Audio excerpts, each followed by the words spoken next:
அஸ்ஸலாமு அலைக்கும். Hi friends, எல்லாம் நல்லா இருக்கீங்களா? வாங்க இப்போ நம்ம குவைத்தோட முக்கிய செய்திக்குள்ளே போகலாம். குவைத்தில் இப்போ பிலிப்பைனி விசாவும் இதுக்கப்புறமா ஸ்ரீலங்கா விசாவும் புதுசாக வர வீட்டு பணிப்பெண்களுக்கு ஒரு அமௌண்ட்டை நிர்ணயிச்சிருக்காங்க. ஸோ பிலிப்பைன் நாட்டிலேருந்து பணிப்பெண்ணை குவைத்திங்க யாராவது வேலைக்கு எடுத்தாங்க அப்படின்னா அவங்க கட்டாயம் 700 கேடி செலுத்தணும்.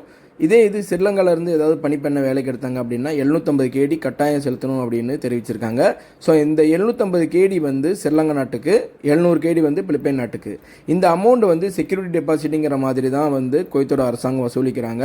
ஸோ அதனால் குவைத்திங்க யார் இனி எந்த வீட்டு பணிப்பெண்ணை வேலைக்கு எடுத்தாலுமே இந்த மாதிரி செக்யூரிட்டி டெபாசிட் கட்டணும்.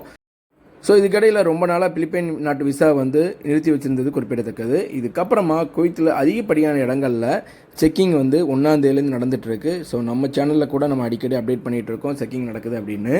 மஹபூலா, ஜலீப், இதுக்கப்புறமா அகமதி போன்ற பகுதிகளில் நடந்த செக்கிங்கில் கிட்டத்தட்ட 700 பேருக்கு மேலே கைது செய்யப்பட தெரிவிச்சிருக்காங்க. இவங்க எல்லாருமே விசா விதிமீறலில் ஈடுபட்டவங்க. ஸோ குவைத்தோட அரசு சார்பிலையுமே அதை வீடியோ வடிவில் வெளியிட்டிருக்காங்க. ஸோ இதில் பார்த்துக்கிட்டிங்கன்னா நிறைய பேர் தேடப்பட வேண்டிய குற்றவாளியை கூட இதில் கைது பண்ணப்பட்டதன் காரணத்தினால அவங்களுக்கு கையில் விலங்கு கூட போட்டிருக்காங்க. ஸோ இது ரெசிடென்சியல் வயலேட்டர்ஸ் என்று சொல்லக்கூடிய விசா விதிமீறலில் ஈடுபட்டவங்களுக்கு கையில் விலங்கு மாட்ட மாட்டாங்க. ஏதாவது கிரிமினல் கேஸ் இருந்தால் மட்டும்தான் அந்த மாதிரி கையில் விலங்கு மாட்டி நிற்க வைப்பாங்க. ஏன்னா அவங்க ஆல்ரெடி தேடப்பட வேண்டிய குற்றவாளிங்கிற காரணத்தினால. இந்த வீடியோ குவைத்தில் இருக்க அனைவருக்கும் ஷேர் பண்ணுங்கள்.